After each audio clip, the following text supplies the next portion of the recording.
I feel in the last 6 weeks, you kind of have been forcing a certain style of wine on me. Although, yeah, this will be the first time we've tried it. Is this not a rosé? Oh, I guess, yes. That's not the first word That's the And it word hasn't been 6 weeks. It's been... We were doing these in the summer. Oh, dear God. Yeah. Has it been that long? Yeah. I've been bludgeoned with these for that long? Well, yeah, because you were bludgeoning me with pumpkin beverages about 6 weeks ago. That's true. Oh, so rosé is the new pumpkin? Is yes, that what we're saying yes, here? I had to fight back. Okay. Although rosé might be a little more pleasant, I suppose. And more available year-round. Oh, that's very true. And we've kind of have upgraded, like, because I remember after the first one, I gave some comments about, like, oh, I wish it was this and that. And you said, I may have something for you. Yeah. So then another one appeared. Well, that one I actually wound up returning, too. I bought 2 bottles of it, and I didn't like it. That's true. So We did. Well, we had the second which one was the week sad. later because Yeah. you thought maybe the bottle was bad, which is always good to try other, see if there was something wrong with the vintage or whatever. We tried that. Kind of, it was a little goofy, but was what it was. Yes. You didn't like it anymore. You're not recommending it. At least for this year. We'll see what happens with next year's vintage. So you're not doing it for this year. But you have brought something completely different, Monty Python style. That's right. And it still, though, to me, is a rosé. That's what we have for this Give It a Shot. I'm Andrew. And I am Keith, and we are AboutBeverages.com, and the beverage that we're about today is the Trader Joe's Brut Rosé North Coast Sparkling Wine. Wow. Yes. That is a lot on that label. Woo, it is. It is only available probably 2, 3, 4 months out of the year at Trader Joe's. Along with the rosé, there's also just a regular brut, and they are very popular every year. I have not had this year's rosé. I've had the other one, but I have not had the rosé yet. So I wanted to, because we've been talking about doing a podcast or doing different shows, maybe with a sparkling wine involved, because either New Year's is coming up. For Thanksgiving, we talked about it, that some people actually use those as a go-to to kind of drink all day because of the bubbles. It's good on your stomach. It's a little bit lighter. But you were saying that you really didn't appreciate, or you have yet to develop an appreciation for sparkling wines. Or champagne. Well, and champagne is a sparkling wine. I know. But not all sparkling wines are champaign. See, exactly. So confusing. Yes. How did that get all twisted I know. up? And just, like I said, I a lot of people love mimosas, all those kinds of things. They just always kind of always gives me a headache. So I just kind of pass. I'd rather have a beer or a Sauvignon Blanc or something like that. I don't know why. It's just, and even like when we do sometimes like if we're over at Joe's house for like New Year's or something, if they do a toast or something like that, I'm always like, quick little sip and like, all right, anything else? They usually, I thought they have good stuff. You had mentioned one time something that was, and I think I told you, I was like, I didn't even think to try it. I just assumed that it at least the one year I know not. they did. I don't know if they do that every year or not. It was something with an orange label. Yeah, the Vive. And I was like, Vive Clicquot, which is like $60 a bottle. Why wouldn't he mention that? No, he couldn't have had that. They did one time, and I thought Joe said they'd gotten it from a party. Somehow they had it. I don't know if they do that every year, but at least that one. Damn it! At least one year, I know they had some. I should have tried that. Yes. Well, we can buy some if you get into. No, I don't want to try it that bad. Okay. No. All right. I'd rather spend that on other things. All right. So anyway, I am excited about this, but the unfortunate thing is that we do not have the bottle. Did you not bring the bottle? No, I brought it with me, and I gave it to you. It was refrigerated. It's chilling. Minding its business. Oh, wow. Phil's right up. He's right up against it. He is. I think it's balancing on his nose. He's got an itch. That is our now locally world famous Collins cam. It is has become known as locally world famous. Yeah, I like right that. here. That's funny. And it's right here. What's that? That bottle. That's the bottle. That's the one we're gonna have. Oh yeah, right. Yeah. On this, give it a shot. Oh wait, we did that. We already did that already. Okay, sorry. Get the bottle. Let's get it. Let's have it. Give it back, Phil. Phil is always he is our protector. He is watching over the beverages, as it were. He is. Oh man, this is not going to be. Let's see. You want me to do it? You got it. Do you want to do the cork part? Not excited about that. Oh yeah, no. I always keep my when I'm. You got this taking one. Taking that cage off, I just always keep my hand over that just in case. Oh no, that's smart. Sometimes the pressure. Do you remember that one, the Stone, when we were over? Speaking of Joe's, I had a Stone barrel aged something, and they do all theirs. But their corks are usually like nuts in those things. Like you can't get them out unless it's with pliers or whatnot, and the whatnot's the worst. But yeah, I set it down. I took the cage part off. I walked away as I had walked away. Shit. That wasn't too bad though. Okay. And as I walked away, like took 3 steps, it shot up in the air and hit the ceiling. We were like, "Oh my god!" Yeah. Thankfully, nothing like shot up. I gave you a glass. What? Well, no, I'm dripping though. I don't know if you want to. I don't have a towel. Okay. We don't bring towels in here. Take off your shirt. Yeah, that would ruin the terms of service. We will get a towel once we have finished our podcasting. I should just always have a towel in here. I always forget. Oh, it's pink. What's funny? I was trying to start out, get some commentary. The regular, the North Coast Brut, not the non-rosé, also has a slight pink hue to it. Oh, it's not like that color. A pinkish hue, but you can kind of see. I'll put it in front of my shirt here. It's actually a good shirt to have on for this. See, that's going to be in the way, though, right? Want this? we can set it on the ground. It's all wet, though. That's fine. It's all wet. Yeah, like this carpeting's new in here. So, yeah. Oh, What? No, here, right here. No, See, right hold it, there. see, in front of the shirt. Oh yeah, there we go. Yeah, Right near my heart. pink.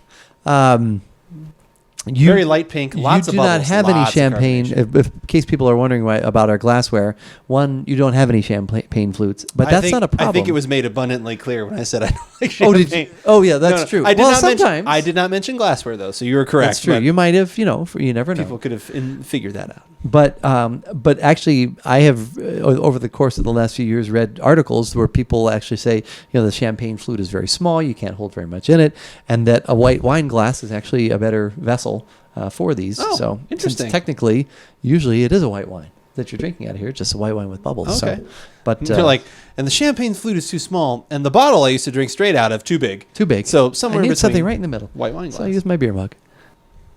So Shall we go in for yeah. a little aromatic? We discussed the light pink. Yes. We did. I get like a candied raspberry. It didn't hit me. It didn't hit me at Wow. first. I was initially just going to say like fruit or like raspberry or cherry or something like that. And then all of a sudden, as I really kind of got my nose in there, I started to get this aromatic of like there was a little bit of a sweet. Yeah. And then it made me think of more of like a candied fruit or a candied like raspberry or something like that. Yeah. In there, like a little bit of cherry, but very very nice aroma, very light like you'd expect. Yeah. But very very nice aroma. I like it. Yeah, I like that. Yeah, you're right. It does have that sweet kind of Yeah, fruit that didn't hit there. me right away at all. That Just was a definitely little. like as it kind of opened up, all of a sudden it Yeah. was like, oh, there's like a softness to it that's kind of in there. Cheers.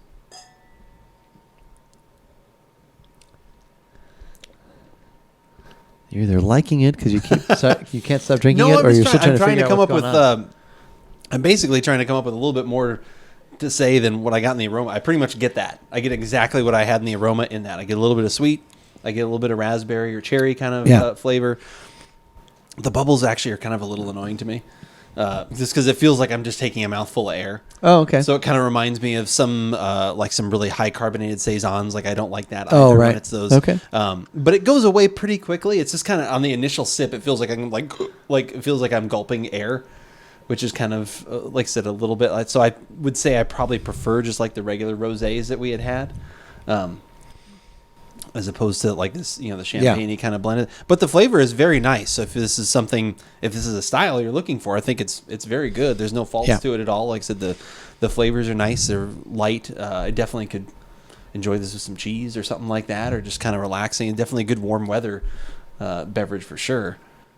What's your take on it? Is this similar to other years when you've had this? Yeah, or is it, it may even be a little bit more reserved flavor-wise. I think usually there's a little bit more in there. Okay. But not much. Not much at all. And I like the rosés.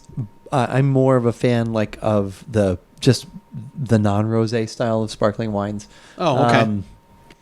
Personally, but I brought this over because I thought you might like that there was a little something more besides that. I definitely like that. I think I would like if a non-rosé version is like less flavor and all this stuff. I wouldn't like that. Well, it depends on the There Excuse me. can be some sparklers that have like that, like a bread quality, a bready quality, a little hop yeasty note interesting. that is really nice. There's a prosecco that I like that we carry. That it's a little on the dry side, but it has that kind of like high pop on the soft palate. That sounds interesting, though. And but if the bubbles are not good for you, then you probably It's not that they're not good for me. It's just like it feels, for some reason, it impedes my drinking. My beverage consumption. Like, not that I want to gulp this down, but there's, like I said, it's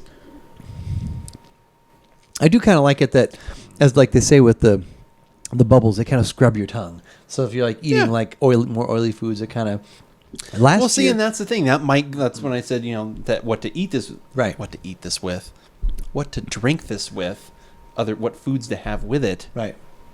Did I get that right finally? Not have way. Oh, not have way. I know. Like I said, then that might be more a pleasurable thing. Like I said, as opposed to like right now, it's just kind of like, I don't know. And obviously sitting now, the bubbles are lessening and all that kind of stuff. So it was, like I said, it was initially very much like felt like I was like, carbon dioxide. Hello. The method champenois. Wow. It's the method that they use to actually create the carbonation and the. Wow. Yeah, it's right. The word you can't quite see on the label there. Oh, is it? You can actually, I guess you can kind of see it. Yeah, you might be able to see it depending on if you're maybe if you're watching us on your TV. That's a French term, for the way they create the bubbles in there. There's just some guy in the back named Champenois. Yeah, he's method champenois. Yeah, I'm method champenois, and I'm making the bubbles. But so usually I'll buy a bottle of something bubbly, have it New Year's Eve. And maybe a glass the next day, because this will still stay carbonated and be good tomorrow too. Maybe tomorrow less carbonation, but even still better. There. And I always say, gee, I would like to drink sparkling wine more throughout the year, and then I just forget about it. But last year I actually did.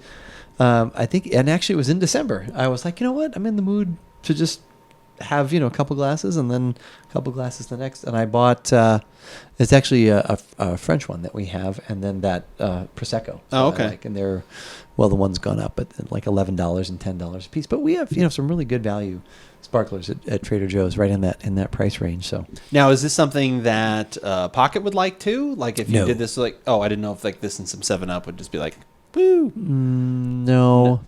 I mean, well, as long as it has enough 7-Up. Because I think there's nice flavor in here. Yeah, but this is way too dry. Okay. Yeah, there's really? not. Yeah. I guess. It has to be. Yeah. No, it has to be sweet. You don't cover the sweet factor. Can't bring in a little dry with the wine. Keeps this sweet. I try. Okay. I'm not always as sweet as I need to be. All right.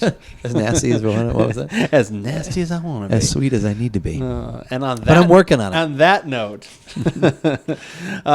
if you are interested in other sparkling wines, some other different rosés that we have had in the past, you can head over to the website AboutBeverages.com, or you can go to our YouTube channel where you can find all the videos as of late that we have been putting up of many different things: beers, wines, spirits, sodas. We're about to do a vodka. Heaven forbid. Whoa. All these different things can be found there in wonderful video form. It is a new place to go. I know it might be scary for some to subscribe to YouTube. It's okay. It's all right. You can do it. You'll be all right. Just click the button. Just click the button. Click and search for About Beverages. That's right. And other places, actually, you can search for About Beverages. An important place. If you want to be involved with us in a live fashion, most Thursdays, it's a little crazy right now with the holidays. Right. Things are a little weird. But most Thursday nights, the two of us get together. We do this exact same kind of thing in a longer format, chat with all of you. And that is twitch.tv/AboutBeverages. It's true. And Twitter. Of course. To the Twitter. You want to know if we're going to be live or not? Instagramming and maybe lately be too, there or even. not. And I do some Instagram lately. I haven't in a little bit, but I was doing it. Well, I think it's because you were doing so much. It's too. I need to cut back. You may have over Instagrammed. I need to cut back. My doctor said too much Instagram. Too much Instagram. So I cut back just a little bit. I was like, oh no. Yeah. I think that covers it. That does. But as we always say, whether we like it or not, you should give it a shot.